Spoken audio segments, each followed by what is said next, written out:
નમસ્કાર દોસ્તો, આજના ખાસ એક્સપ્લેનરમાં તમારું સ્વાગત છે।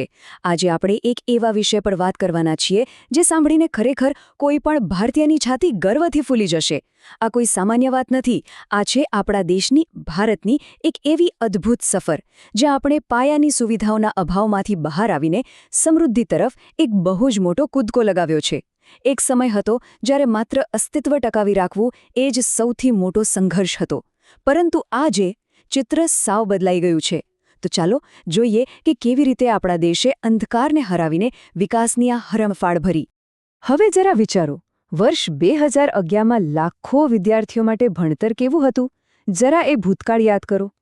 રાતના સમયે ધુમાડાવાળા અત્યંત ઝેરી કેરોસીન લેમ્પના આછા પીળા પ્રકાશમાં આંખો ખેંચીને વાંચતા એ બાળકોનું દ્રશ્ય ખરેખર હૃદયદ્રાવક હતું, સાચું ને?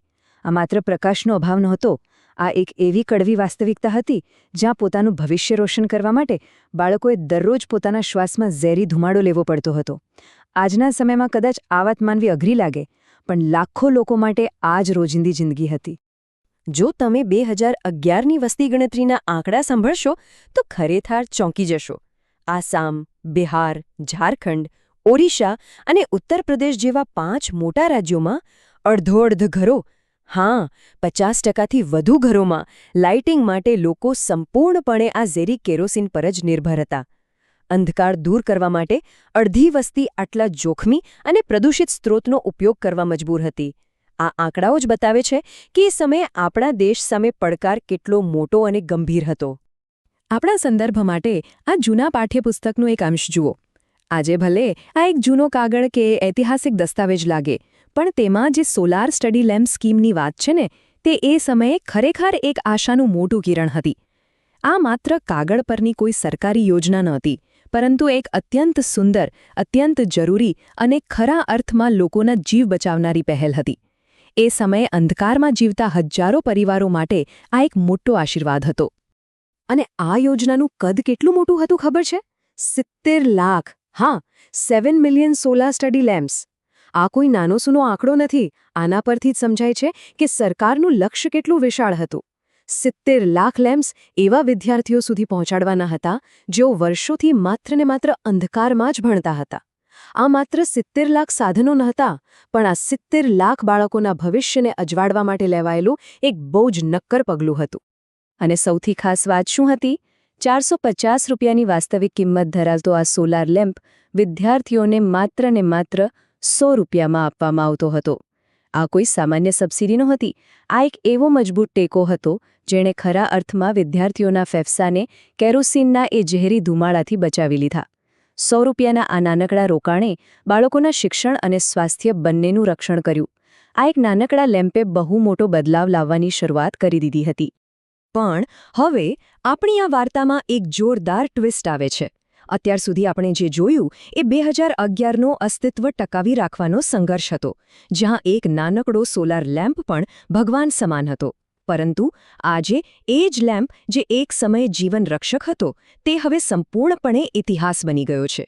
શા માટે? કારણ કે ભારતે ઇન્ફ્રાસ્ટ્રક્ચરમાં એટલી જબરદસ્ત હરણફાળ ભરી છે કે હવે આપણે 2026ના સમૃદ્ધિના યુગમાં પ્રવેશી ચૂક્યા છીએ। આપણો દેશ હવે સર્વાઇવલ મોડમાંથી બહાર આવીને થ્રાઇવિંગ મોડમાં આવી ગયો છે।